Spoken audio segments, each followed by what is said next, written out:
On est tous concernés, les enfants, les ados, les adultes, les hommes, les femmes, on est tous concernés, on a tous chopé le virus du scrolling. On scrolle du matin au soir, on scrolle sur Instagram, on passe notre temps sur TikTok, on passe notre temps sur X, le nouveau réseau social d'Elon Musk.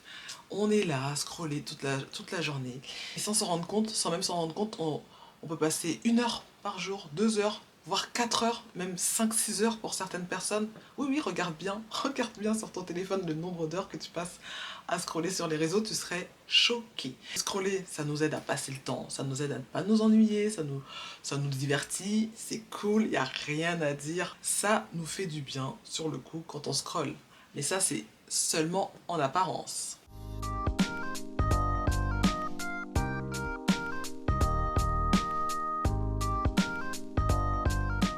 Alors salut, moi c'est Fabienne alias Queen Mama, je suis illustratrice et je suis là pour t'aider à te reconnecter à ta créativité tout en te reconnectant à toi-même. Alors je sais pas si tu te rends compte le nombre de temps qu'on passe sur nos téléphones. Ça n'a pas l'air comme ça parce qu'on se dit ouais non c'est bon j'ai passé 5 minutes ou peut-être aujourd'hui j'ai passé 1 heure. Mais si tu vas sur l'application de ton téléphone, toutes les applications ont cette fonctionnalité qui te permet d'aller voir combien de temps tu as passé par jour sur telle ou telle application, mais tu vas être choqué parce que tu vas te rendre compte que tu n'as pas passé 10 minutes, tu as passé peut-être 1 heure. Tu n'as pas passé 1 heure, tu as passé 5 heures de ton temps à scroller sur TikTok, sur Instagram et on se rend pas compte en fait parce qu'on est tellement pris dans le délire en fait, on est là, on rigole sur une vidéo, on s'énerve sur une autre, on pleure sur une autre et on est pris dans une espèce de vortex qui nous entraîne comme ça.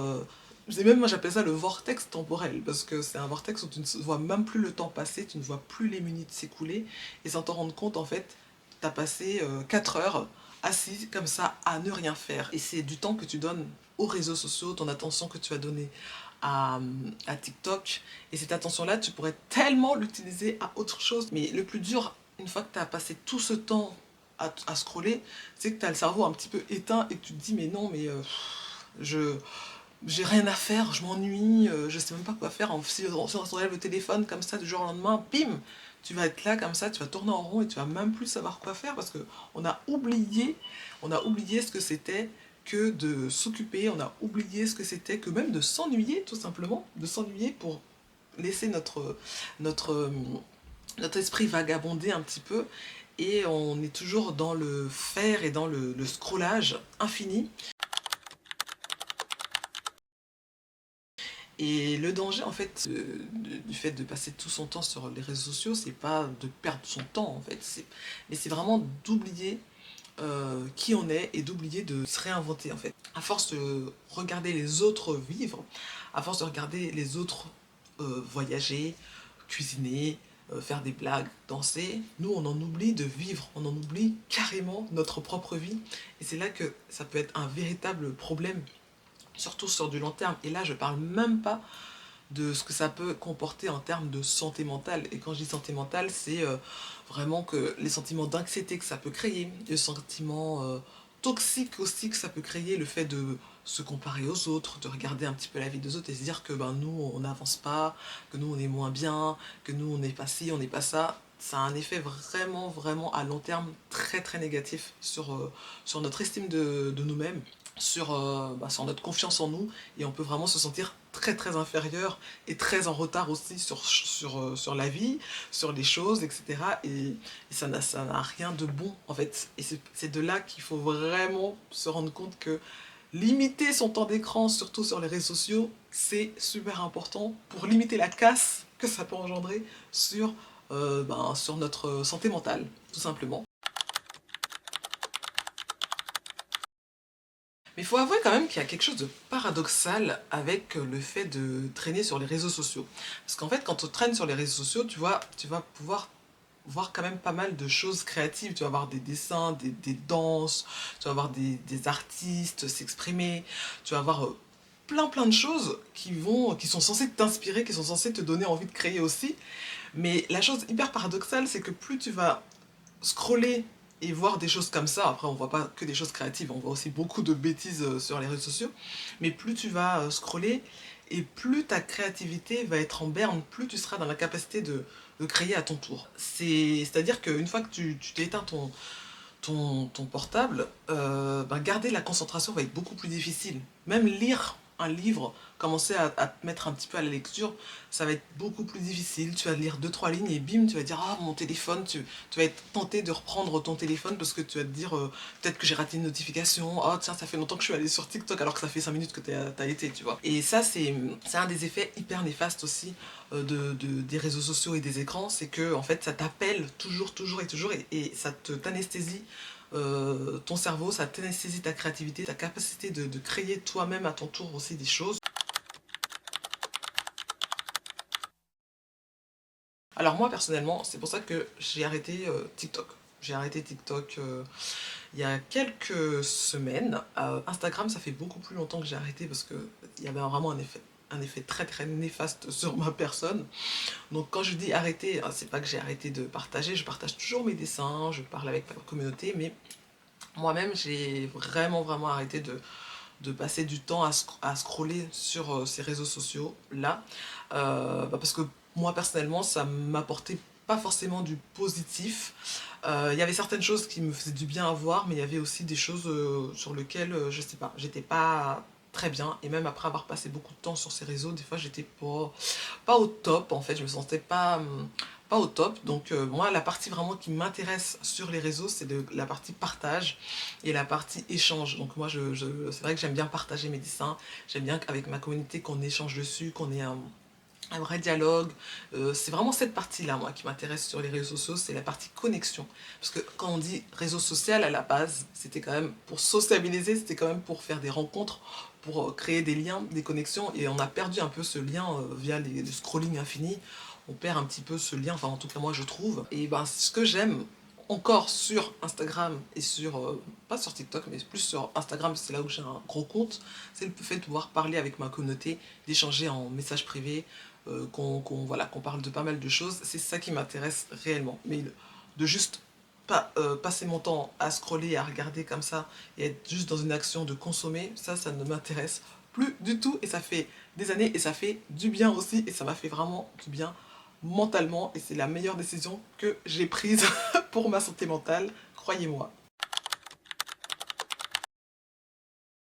Qu'est-ce que toi tu peux faire une fois que tu as laissé ton écran? Tu te dis mais ouais mais je vais m'ennuyer, je vais faire quoi? Quel est le sens de ma vie?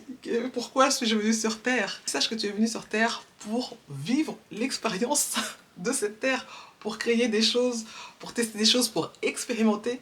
Et tu peux expérimenter tellement de choses à travers tellement d'activités possibles, que ce soit à travers la lecture, que ce soit à travers la promenade même. Juste une simple promenade en forêt, comment ça peut te faire du bien, un bien fou de regarder les petits animaux, de tomber sur, je sais pas moi, un écureuil, un petit hérisson, de regarder un petit peu la nature s'éveiller, au printemps, s'endormir en automne, etc. Observer un petit peu ce qu'il y a autour de nous, ça fait du bien.